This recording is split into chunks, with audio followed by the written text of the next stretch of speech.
This is the Tapped In Podcast, the podcast for beverage distributors that want to empower their sales team to drive business results.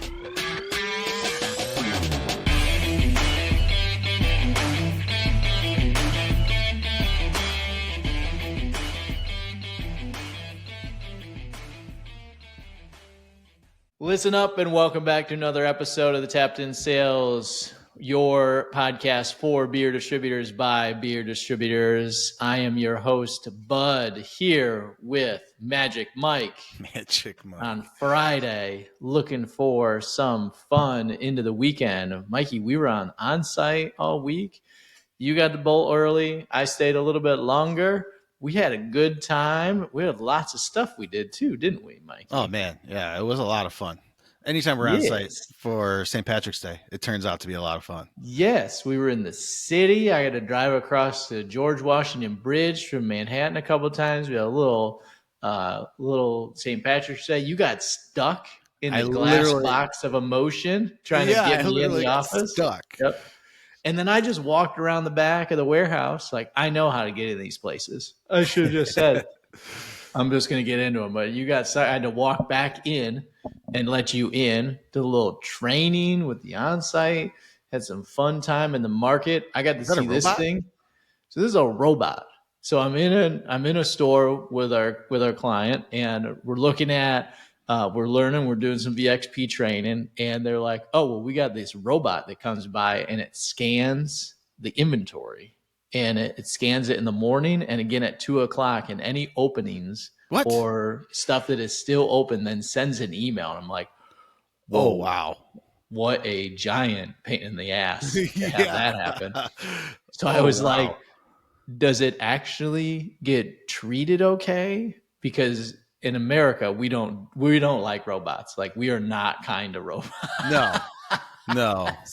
And they said immediately, well, another vendor got booted because he beat the robot up and knocked it over. Because it kept sending out of stock emails, I'm sure.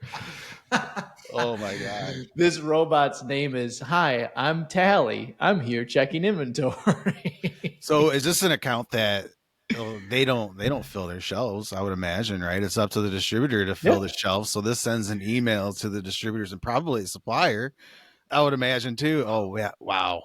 One of those Dollar General emails we get every Friday. Like, that's exactly where my head went. Every time it's like, hey, they don't even have this product in their set. Of course they're out of stock. Can we send a notification to Dollar General every time we walk in and there's no employee? Yeah, exactly. The store is unstaffed.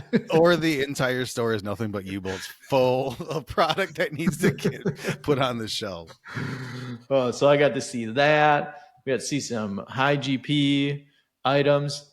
Everywhere I went, Mike, I felt like in this northeast part of the world, in this kind of like southern New York, just outside of Manhattan, like they all had these stores with like sandwich shops. Everything was small little sandwich, incredible. Saw some high GP with Beatbox. They had just placed that. And then we went and had some pie. We went back in time. This guy stole, Dave was his name. He stole my grandparents' furniture. Yeah. And that TV still works too. 1960s. Yeah, to go backwards. Did we grab that? Oh, we just missed the TV in the cut. That's bad editing by Bud. But the TV worked. And then I finished with another Italian meal at this place called Patsy's up in northern New Jersey as well. Nice. And yes. Oh, good time, that's Mikey. Awesome. It was a good time. It was a great visit. We don't get out east very often, so that was nice. My first time to New York, so that was good. I like that. You found some cool stuff too, my man. Yeah, for sure. And I think, I have a picture of Grandma's TV. Let me see if I can blow this up a little bit bigger here. So we were trying to find this place, and then I wanted to take us to a Dave Portnoy's One Bite, something that was like 8 points and above. But then you needed to catch a flight, and it was like we couldn't find a place that was the right spot and the right time to not like have you miss your flight. And I didn't want to have you. Nobody wanted to have you miss your flight. So we found this joint just south of the warehouse that we were at, heading down into the city to get you out on Newark. I don't know why that's so small. I'd like to blow that up a little bit. But yeah, but this place was great. And then we sat down and we had pie with the owner, which was We even did. better. Mm-hmm. Right? Mm-hmm. I'm going to be back in that hood in another week. I'm going to have to go back. Yeah, for sure. Some other fun things that I got to witness. Well, like I said, it was my first time to New York. So of course I've never been to a bodega. Right. I mean, I've heard Bodegas are about the them. best. I've seen them in the movies, all that good stuff, but I've never been in one. So I was riding with a team lead and a sales rep. And I told them that they're like, you've never been to a bodega? I'm like, no. They go, we're going to 5. And all 5 of them were literally in 2 blocks. And I was like, how do they even make money? I mean, you walk out of one and you walk 2 doors down and you're walking into another. It was fascinating. But then I was also shocked. I don't know if you're looking at the shelf here, but look what I found on the shelf. And I was shocked, and I went back and I told the team leader, Little kitty cat. I was like, "There's a cat on the shelf." He's like, "Oh yeah, it's a bodega cat. They all have them." I'm like, "What? Are you kidding me?" So yeah, the cat was just hanging out. Yeah, and the bodegas, like you said, everybody has a sandwich shop, so they all sell sandwiches or deli meats, or they even have like a whole like kitchen going on where they're cooking all kinds of stuff. And this one, that's a whole cow tail. I was a little shocked by that. I don't know what we do with cow tail. I guess we cook it and eat it. And I also wasn't sure what this was, but people eat it and people love it. So Wow. honeycomb Looks like a beef. mushroom. It does. Yeah. Yeah. But nobody could give me the answer. I asked all kinds of people and nobody could give me an exact answer of what that was. The honeycomb beef. Well, if a listener knows what honeycomb beef is, that we are ready to listen to it. Yeah. Please fill us in. I love it. So how was Onsite for you, my man? We were split up largely going back and forth in 2 different places. What'd you learn? What'd you see? Yeah, no, yeah, I went south. You went north for the most part. I saw a lot of good stuff. I learned a lot too, right? Being out in a completely different market, totally different way of selling, totally different consumer. But I saw a lot of good opportunities being captured out there with some high GP items, like you said. That Beatbox rack. We walked into this account here. Let me share this, and hopefully the sales reps that are listening or watching on the video as well, because this was great. I walked in and this is the door that I'm looking at, right? And I'm like, oh man, you got some great Beatbox here. So, what's going on? So we pulled up the app to look at exactly what was happening in this account, and Beatbox was selling 13 CEs of this particular flavor versus 2 in 90 days versus the rest of the channel, right? So up 358% on that flavor, up 311% on that flavor. Every flavor that was in there was up at least 200% versus the rest of the channel. And I was like, wow, man, we've got something going on here. You have somebody on Beatbox, and the rep that I was with was actually leaving. His last day is Friday. And the new rep was training with him. So I was with both. And as I was telling the new rep, I'm literally saying, hey, this is the kind of data we need to have the conversation with the account manager, just saying, you've got somebody hooked on this product. We don't have enough space. I'd love to bring in some more flavors, get them on the shelf, right? Because what's good for me is good for you GP wise. It's also very profitable for them. So when we look back at the cooler, and I was like, oh, perfect. We've got a couple extra shelves or a couple extra glides here that we could use. And as I turned around, the rep that was on his way out that was leaving already had the manager over and was like, hey, look, this is Mike. He's with VXP. He has some great technologies and to show you how your store does versus the other stores. He's like, look at this opportunity here. Right. So like right then and there, we dug into it with the manager. And it was great. Mike up in our northeastern New York accent. Hey, this is Mike. Yeah. Hey, look, Jimmy, this is Mike. He's good. He's smart. But so we start digging through it, and now we're teaming up 3 against 1 on this manager with this, right? And we're like, hey, you got this tremendous opportunity. And he was like, yeah. He goes, I sell the heck out of those Beatbox. I have a hard time keeping them stacked. That's how much I'm selling. So we, of course, went after some competitive space, but the competitive space was selling just as much. And then he was like, nope. He's like, I sell those a lot too. So then we started looking at other opportunities. And the first thing I see here, right, is we've got a lot of dead space. It's hard to tell in this door, but there was a lot of space that we didn't need. We didn't need double facings on a lot of the stuff. So as the manager was shooting us down on taking competitive space, and obviously there's no other space, it's a real tight account. That's when we got creative. We're like, hey, look, we can go down to a single. I don't need doubles of all these. I don't need doubles of all these. I'm sure competition doesn't either. Get you a whole nother shelf. With that whole nother shelf, all of these items, right? Because they wanted to expand the buzz balls too. You can get a whole shelf of buzz balls, a whole shelf of Beatbox. Boom, everybody wins.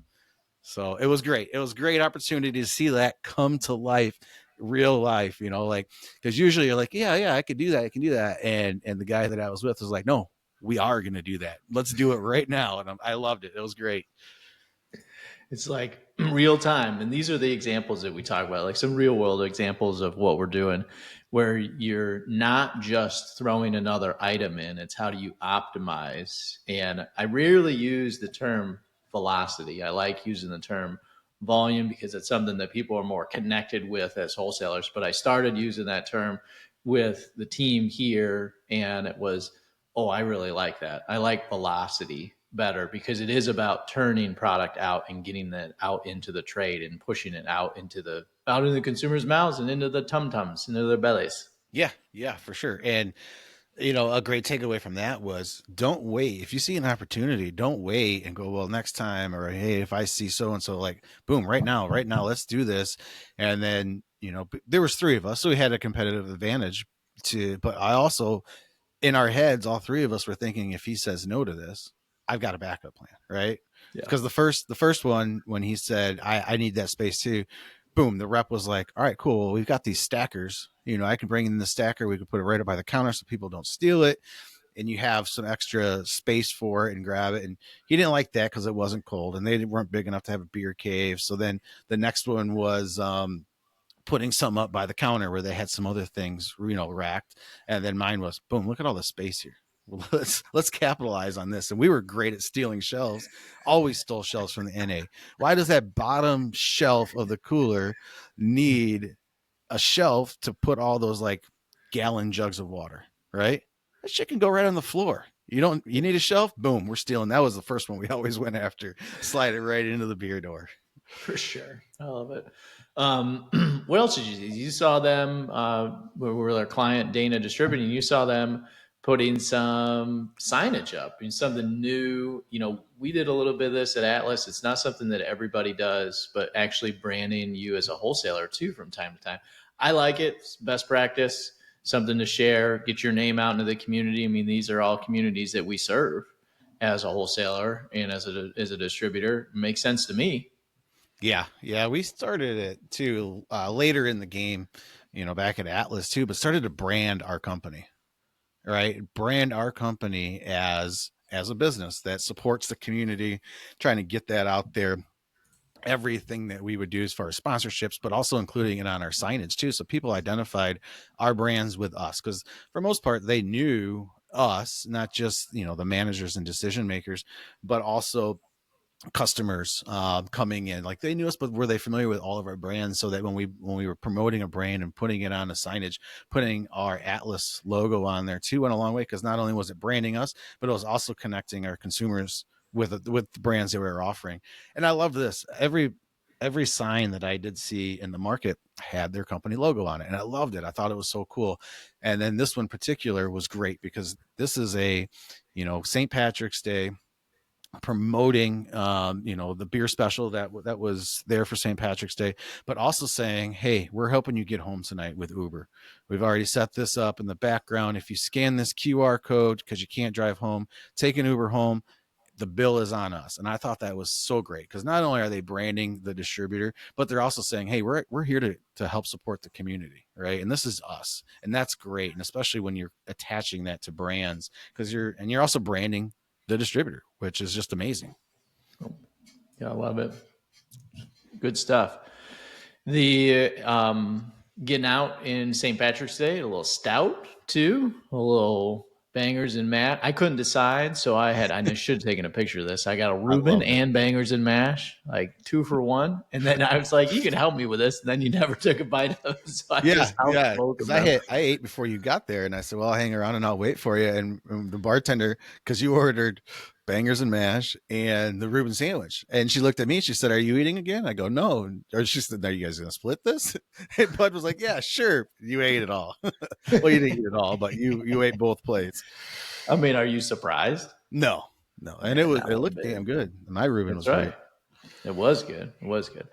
Well, good on site, a lot of fun, exciting about what we got coming up next. I'm back on the road next week, or no, I'm off next week. We're both off the road next week. So we'll be doing a podcast locally, or maybe a more in depth little research project on something specifically.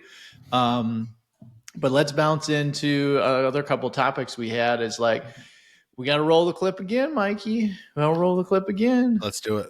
It's unreal It's because unreal. we've got Poppy has been acquired by Pepsi for 1.95 billion was the final number. For any young, beverage entrepreneurs out there, if you want to be a billionaire, develop a good brand in the non-alcoholic space, partner with beer distributors, put 1xGP in your contract, talk us all into doing it, and then terminate all of us at one time and sell to Coke, Pepsi, or Monster. Right. We mint billionaires as a network really, really well. Yeah. We made the joke at the Super Bowl convention, or the Super Bowl episode was like, hey, is it going to be one more, big push until they pop into somebody else's market or into somebody else's portfolio of products? And here they are. Yep. Doing their thing. Minting billionaire after billionaire, Mikey. Billionaire after billionaire. Yep. Billionaire after billionaire. So price tag between like 1.195. This is 1.5. It's just the best picture I could find. And so I went with this one. And, gonna remains to be seen what the timeline is, but this will flow directly into Pepsi's market, I'm sure, or Pepsi's distributors, I'm sure, in some way, shape, or form. And like, good on Poppy for doing it now. Makes total sense because Coke's going to start to come out with some. They're making something in-house that is going to compete with them. And they're not the only game in town either. I did not know that this was a Shark Tank product, though. Yeah, I guess I didn't realize that either until we were talking about it over the week. But yeah, I mean, that's the second big one, beverage product to come out of Shark Tank that really took off and went wild. I think it was I think it's a husband and wife team. It was like Mother's Soda was the original name of it, and they showed up on Shark Tank, and now the rest is history. Inked a deal, changed the branding. They were able to. The story I read online was that they changed names because they couldn't trademark Mother's Soda. It's like trying to trademark rectangle or triangle. Yeah. Right. Yeah, that makes sense. But they could trademark Poppy, and boom, that's what it is. So good stuff. And I'm sure that's not going to be the last of the year that we see that. No, I would be blown away if it is. Do you think we're going to start to see some more contract negotiations when we sign with these NA brands? I think you have to. I think at the end of the day, this is something that is going to drive a lot of people in a direction around like, come on, guys, like 1x, 2x, build the business on nothing. Other things that we're seeing clients do and others, people that we know in the industry, we talked a little bit about this week, is that people are making investments as wholesalers into brands. They're actually putting equity into brands and partnering with them that way. And that is probably a really good way for a brand owner who's trying to get started. Hey, peel off a distributor equity fund that is, you get a piece of the action for the total equity. And it's not just the termination fee, but also into the mechanics of being an owner and a partner in the actual business if an NA brand happens. You can probably structure like a pool in some way, shape, or form. I'm not sure how you would actually do that mechanically, but you can probably structure a pool in some way, shape, or form to make that happen. Seems like me to make a lot of sense, to consider doing that. I mean, competitive market. The biggest challenge is you got a competitive market. You're going to have wholesalers that are going to want to get the product, and that's going to be a contract negotiation sticking point around what is going to be the termination fee. But running one of these and negotiating these before, was always something that you just need to decide what you're willing to invest in and how you're willing to invest in it for your time and materials and all the effort you put in. And if it's not cutting it in terms of a multiple termination, then you just got to be willing to walk away. Yeah, absolutely. And having some skin in the game too, like you were saying, like the distributor wholesaler fund too, really, in my mind would really take that brand to a whole different priority for the organization too, when you have some skin in the game like that. And you are also invested in that brand and its future. Yep. Other news, finally, we got a Miller Lite turns 50 commercial. So like this should have been done at the Super Bowl. We talked about this again at that Super Bowl commercial too, but let's watch this, Mikey. This right here, the legendary light beer, the originator, the inventor.